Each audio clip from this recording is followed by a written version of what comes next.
Welcome to everybody who's listening. We're continuing on with our Genesis study today. If you'd like to read along with us, let me actually show you my screen here so that you can do that. We're in Genesis chapter 19, starting at verse 30, right where we left off. I've got the NIV here, the ESV here, the NRSV in my hand. Read along with whatever you'd like to at home. And yeah, let's begin here. So Lot and his two daughters left Zoar and settled in the mountains, for he was afraid to stay in Zoar. He and his two daughters lived in a cave. And one day the older daughter said to the younger, "Our father is old, and there is no man around to give us children, as is the custom over all the earth. Let's get our father to drink wine and then sleep with him and preserve our family line through our father." So right off the bat, super weird, super gross, super awkward situation is happening here. If you recall, basically what has taken place thus far, Sodom is destroyed. We've already seen and established the fact that Abraham and Sarah are half siblings. So by modern standards, that's an incestuous relationship here.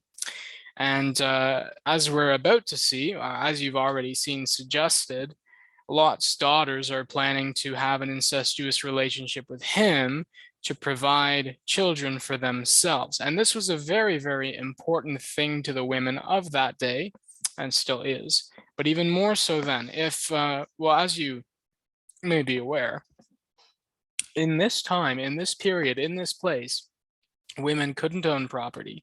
They couldn't get jobs. They couldn't do anything like that. And so if a woman was going to survive in society, that woman needed to either have a husband or have children, male children specifically, to look after them. If they had female children, maybe if they were married, but basically the bottom line is you need a male in your life, right? Somehow, some way, to essentially survive. So this is a big thing, but it's more than that, right? Having children, having heirs is how your family line continues, how your legacy carries on. And in modern society, I don't say this as a good thing, is we have become so self-centered and so selfish that children and carrying on a family line isn't important to most people in our culture. And what is important to most people in our culture is me, myself, my enjoyment, how I live my life, and then when I die, it doesn't matter. And the ancient world, the ancient culture was nothing like that, obviously. To the point that these women, it's not that they had some weird Freudian desire to sleep with their father. It's that they took having children, carrying on that family line, and so on so seriously that they would go to the extent of doing something this disgusting, this vile, this gross, this looked down upon among all peoples.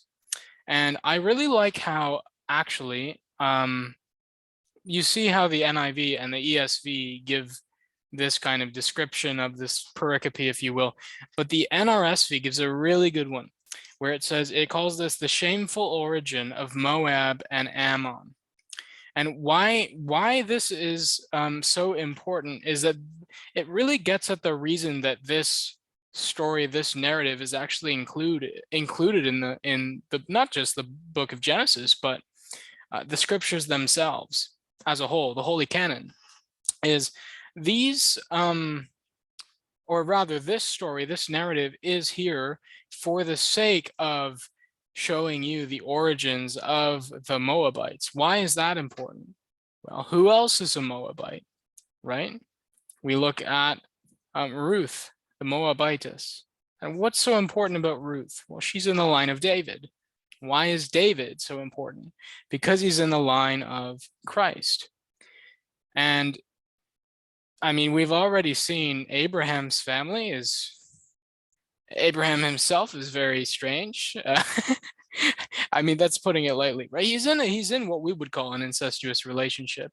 And this family line from the beginning was twisted, was creepy, was weird, was by our standards unclean, by latter Jewish standards unclean.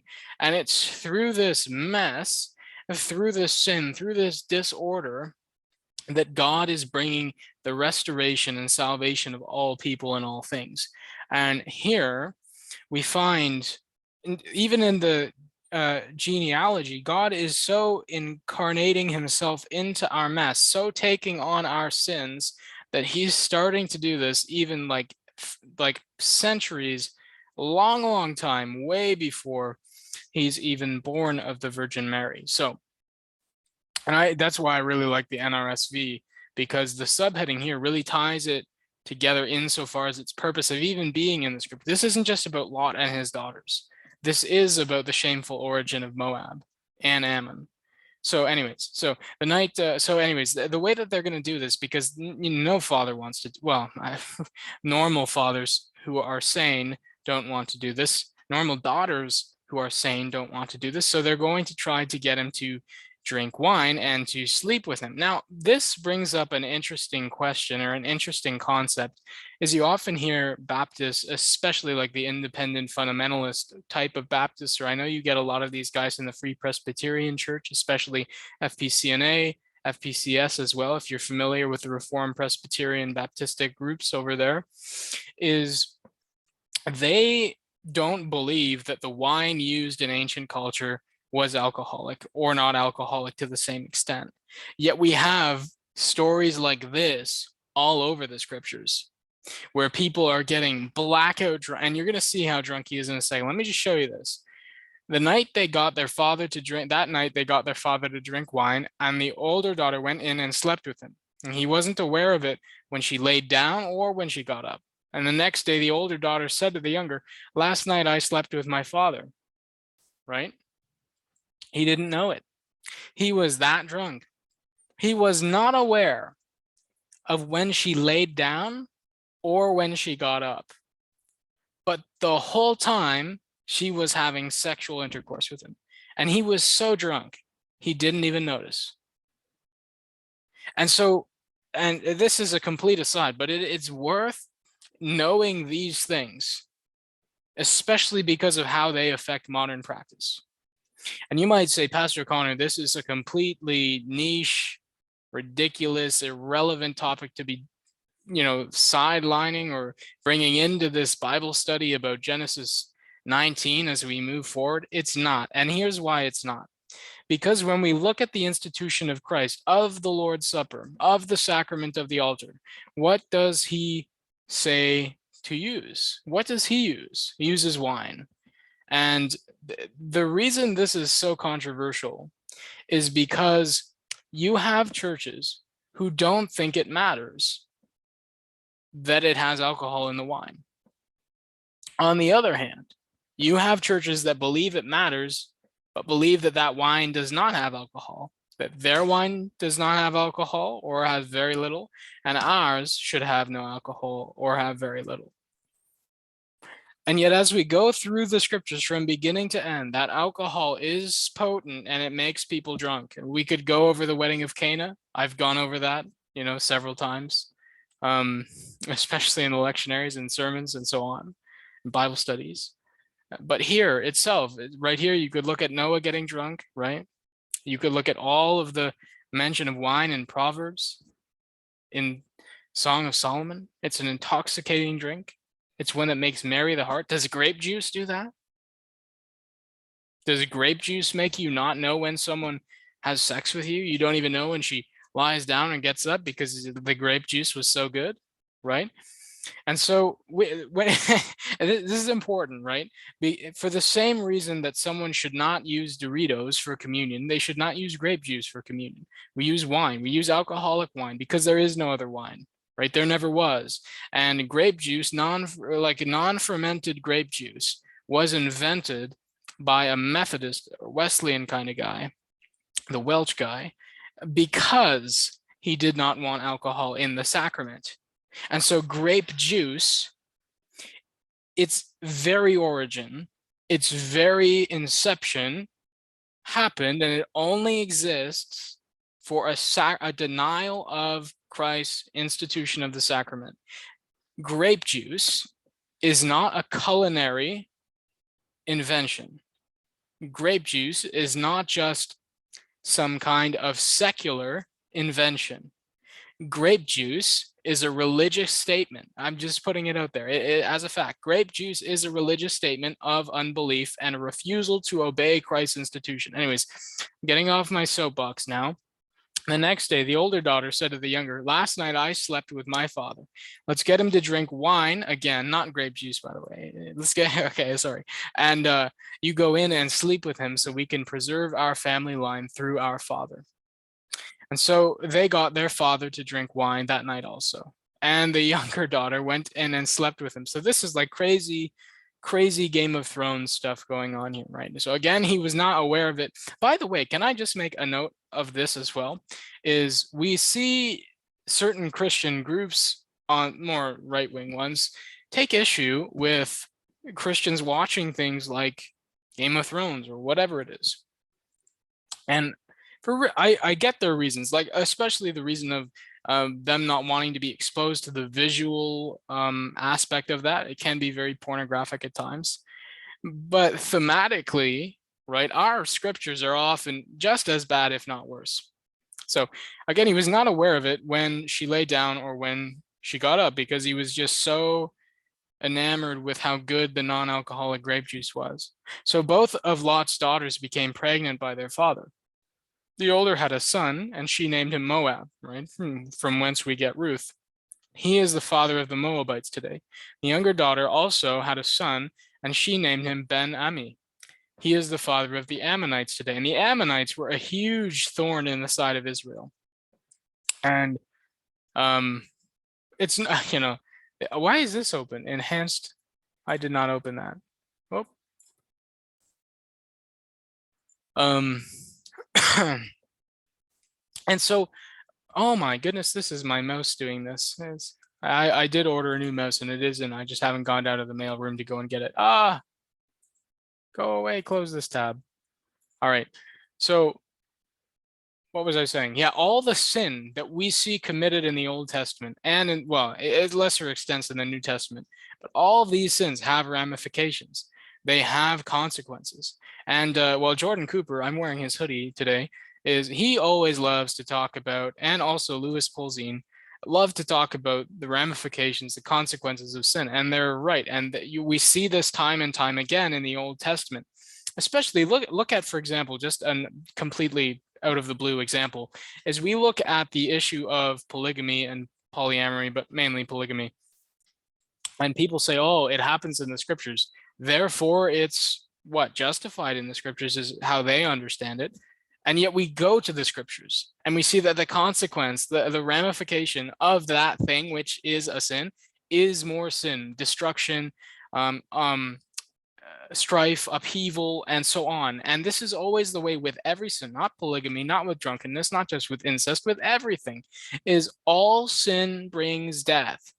And that's all sin brings, is death. It brings death and unhappiness and strife and upheaval and suffering.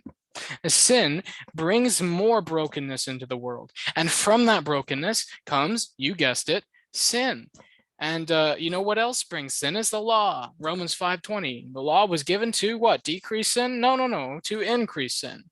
And so we as fallen humans are falling and tumbling over ourselves all the time, going, jostling back between sin, fighting sin, and sinning some more, doing what we think is right, which is usually a sin. And that sin leads to brokenness, and that brokenness leads to more sin. And so we really see in that, it's shown in that we need to be saved from without by a way that's not ethics, by a way that's not the forbidden fruit of the knowledge of good and evil, knowing right from wrong. But it is the gospel. And the gospel is the thing that fixes and heals that brokenness. It's the gospel which brings change, right? It's not by telling a rose bush to bear orange fruits, right, that will make it do so, but making it into an orange tree. Do oranges even grow on trees? An apple tree, whatever, right? I think they do grow oranges though on trees. I live in Canada. I don't know that. So yeah, it's you have to be made into something, and the way that you're made into something is just the way that you were made in the first place. God speaks it and it is, right? And so he says to you, be whole and you are, be healed and you are, be forgiven and you are, be saved and you are, and so on. And from there we get the healing, restoring, and whole creating, recreating grace of the performative, creative gospel. So let's move on then, chapter 20, and then we'll probably call it a day and cut it off. So Abraham moved on from there into the region of the Negev. So again, this might sound a little bit like a jostle here, and this happens more than once in Genesis, where you have the main story, and then you get a kind of perspective shift and a little kind of novella in between the greater series of writing. So. And we're back to Abraham. Forget about Lot for a second. Now Abraham moved from there into the region of the Negev and lived between Kadesh and Shur. For a while he stayed in Gerar, and there Abraham said of his wife Sarah, "She is my sister." Again, right? And he's not lying. She is his half-sister. By modern standards, this is illegal in Canada, by the way. The king of Gerar sent for Sarah and took her because he thought she was an absolute babe, I guess, right? And what's interesting about this, and I think I made a note of this when we were in the first account, when he does this the first time, and I said of that, when he's with when he, basically lets the Egyptian pharaoh take his wife, I believe it was an Egyptian pharaoh, it does not say specifically that the pharaoh did not sleep with his wife. And yet here it specifically says this. So let's look at this first. But God came to Abimelech in a dream one night and said to him, "You are as good as dead because the woman you've taken is a married woman." Now Abimelech had not gone near her, so he said, "Lord, will you destroy an innocent nation? Did he, Abraham, not say to me, I've done this?" Sorry, she is my sister. And didn't she also say, "He is my brother"? So they did speak about this. She did say that. He did say that. These things are technically true. They are in this weird, gross, incestuous relationship. And also, I want to make the note, and we're going to see this more as we come out on the other side of this text, is that this is after all of those promises have been made to him, the unconditional unilateral covenant of God given to him, promised through the promised seed that will come by Sarah's womb. And time again he sins, time and time again, God promises again and again and again, he's going to fulfill this promise. And even at the end, this is the last thing he does before that promise is actually fulfilled. And she might even be pregnant at this time, we don't really even know, is he straight up goes and prostitutes her out like a pimp to Abimelech to save his own skin. He's throwing away the promise of the salvation of the whole world, the messianic seed, the seed of the woman that would crush the head of the serpent. He knew, I think I mentioned this in previous episodes as well. He knew exactly what this promise of the seed from two barren individuals was about, that this was Messiah language. And so he's trading the promise away, and keep that in the back of your mind as we come here, because right in a quick minute, we're going to have the birth of Isaac and the fulfillment of this promise, even in spite of all of Abraham's attempts to throw this promise away, to abandon this and commit complete apostasy from any faith possible to have in regard to this and these promises. So Abimelech says, "I've done this with a clear conscience and with clear hands. This is not an intentional sin. This is not my fault. This is the fault of your extremely weird, bizarre, creepy prophet Abraham." That's really what he is.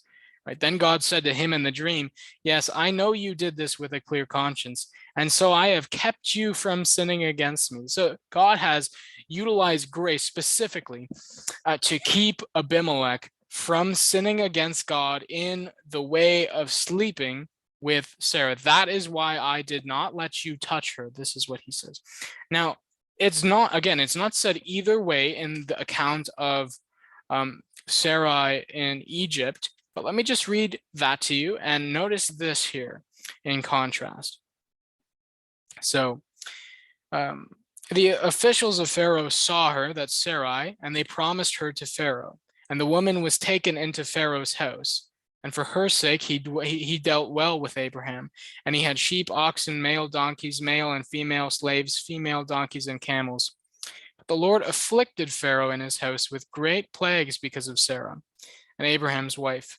Pharaoh called Abram and said, "What is this you've done to me? You did not tell me that she was your wife. Why did you say, 'She is my sister,' so that I took her for my wife?" And that's it. And so there's no mention of God preserving him from sinning against him. There's also no mention that he has sinned against him. And so it is, if you will, kind of, I would say, a subtle hint at what has gone on here. But some who are more, I guess, I don't want to say prude, but they would say, you can't say that. So whatever, just keep that in your mind. This is possible. Now, return to the man's wife, for he is a prophet, and he will pray for you and you will live. So that creepy guy, the weird incestuous guy who lied to you to get you in all this trouble with God, he's a prophet, a really bad one, by the way. He's my prophet, and he'll pray for you and you'll live. But if you do not return her, you may be sure that you and all who belong to you will die. So this is a straight up legal if then statement. If you obey me and do what you should do by my word, you'll live. If not, I'll kill you, right? That's straight up legal condition. Early the next morning, Abimelech summoned all his officials, and when he told them what had happened, that must have been a very interesting conference call, they were very much afraid. And then Abimelech called Abraham in and said, "What have you done to us? How have I wronged you, in that you have brought such great guilt upon me and my kingdom?" And this is an interesting concept that the Scottish Covenanters, by the way, they get this 100% right, in my opinion, is in the scriptures, from the beginning all the way to the end, the kingdom, the nation, is punished along with the king. And it's the same here. And so Abimelech says, "Why have you brought such great guilt upon me and my kingdom?" Not just me, my kingdom under me. "You've done things to me that should never be done." And I love this, because this is the only way you could say this to somebody. "You've done things to me so grotesque, so absurd, so disturbing. Like, these are just things you should never do. Not just to me, not because it's unkind. They're just wrong. They're straight up wrong, gross, weird, detestable." And that really characterizes the way Abraham works in most things. He does weird, gross, detestable things. And yet he's the hero. That's what makes him the perfect hero and image and father of the faithful, is that God did not choose Abraham because he was virtuous. God chose the creepiest, dirtiest, weirdest, most detestable, and the strangest man in the weirdest situation going on to call him out, so that we may all see that the father of faith is not a father of virtue. So Abimelech asked Abraham, "What was your reason for doing this?" And Abraham replied, "I said to myself, there is surely no fear of God." Really, Abraham? Look at yourself. Look at your own life. Abimelech, in this whole story, and in the latter mentions of him, seems like a nice guy. And so, like, maybe there's no explicit theological fear of God. Maybe they're not monotheists. Maybe they don't follow Yahweh. But in the way that they live, if we take James 2 to heart, or any of James to heart, take this to heart, right? What is one who fears God? The one who is in this creepy, incestuous relationship, lying to people about it, pimping out your own wife to save your skin. And then you say, "Oh, I fear God because I believe in, Yahweh, the one true God, and I'm not a polytheist and I'm not a pagan." You act like it. You act worse than pagans. And as we go through the Bible and we get into the prophets, I know in the other Bible study we're in Ezekiel, is you see a lot of this, is that Israel keeps getting absolutely slammed for acting not just like pagans, but worse than pagans. not just like polytheists, but worse than polytheists. And that's exactly what Abraham is doing here. So he says, you have no fear of God. Well, you have no fear of God, Abraham. Absolute hypocrisy. And he says, they'll kill me because of my wife, because she is really, besides, she really is my sister. And that makes it almost worse, in my opinion. The daughter of my father, though not of my mother, and she became my wife. Why did she become your wife? I don't understand. Nobody understands. Well, in part, we do understand. At this point in time, faith in Yahweh was more or less a family tradition, a family affair, if you will. And from that family grows, the nation of Israel. And from that nation, then the testimony of God's word goes out to the whole world. But before then, yeah, it's not just that God chose a nation out of a people, or out of the whole world, but he chose a family within a small place to become that nation. And here we find really the beginnings, and I know for a fact, I did mention this in previous episodes, was that Genesis, in the book of Genesis, you see the doctrine of election even more clear than you do in Romans chapter 9.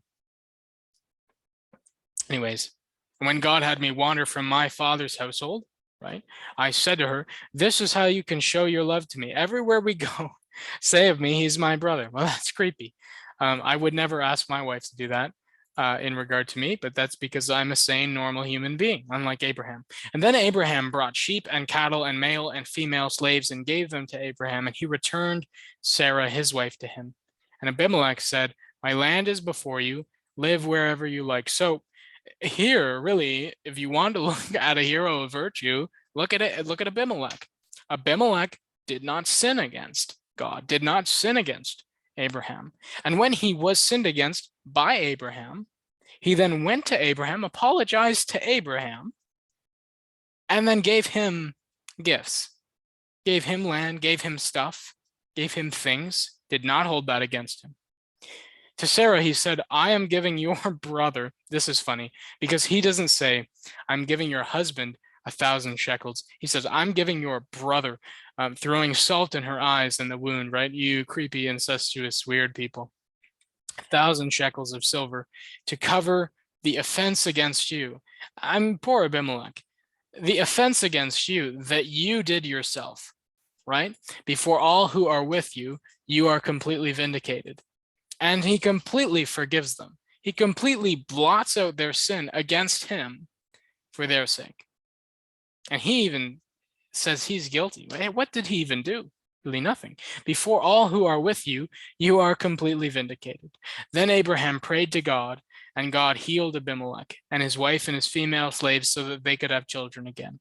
For the Lord had kept all the women in Abimelech's household from conceiving because of Abraham's wife, Sarah. And there's this super interesting thing, not only in regard to God protecting the promise and the womb here of Sarah in regard to the promised child Isaac, but this also has massive Marian echoes, if you will, in regard to when we talk about, for example, the perpetual virginity of Mary and the gate that is never, how does it go? The gate, I forget.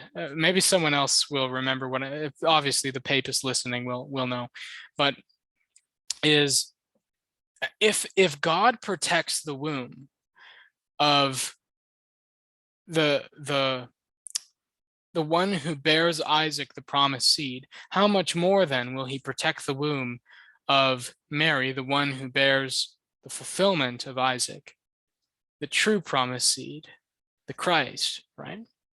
And there's discussions about, whether is this only before they give birth and not after. Regardless. Though I think it's also really super interesting that there is also this play between Sarah, who was the barren one, who is made fertile, going in, and then when he curses Abimelech's household, it is the fertile women made barren because of the presence of this paradoxical woman in their midst. So anyways, let's end right after we get to the birth of Isaac. And then actually, hold on. Yeah, that's what we'll do. So Isaac finally comes in the midst of all this rebellion against God's promise, in the midst of him trying to throw off God's promise, abandon God's promise, pimp out really God's promise. God brings it to fulfillment anyway, miraculously. Now, the Lord was gracious to Sarah as he had said he would, as he had said he would be. And the Lord did for Sarah what he promised he would. And Sarah became pregnant, and she bore a son to Abraham in his old age, at the very time that God had promised him. He did the very thing he promised he would at the very time he promised he would. He did what he would promise, as he said. And Abraham gave him the name Isaac to the son Sarah bore him, meaning laughter. When his son Isaac was 8 days old, Abraham circumcised him as God commanded him. Abraham was 100 years old when his son Isaac was born him. And Sarah said, God has brought me laughter. And everyone who hears about this will laugh with me. And so even that ugly thing, and it really is an ugly thing, about Sarah laughing at God's promise because she didn't believe it, is being overturned now into a thing of joy. First, she laughed because she didn't believe God's promise. Now she laughs because God has done it anyways, in spite of their unbelief, in spite of their super gross, sinful actions. He's brought it to fulfillment. And so that laugh of unbelief becomes a laugh of joy, a laugh of jubilance. All right, so we'll end there, and next time we pick this up in the next day or two, will probably be a day or two from now, we will be with Hagar and Ishmael being sent away. And then we'll carry on. All right, guys, God bless you. Have a blessed Lord's Day, and happy Ascension Sunday. Take care.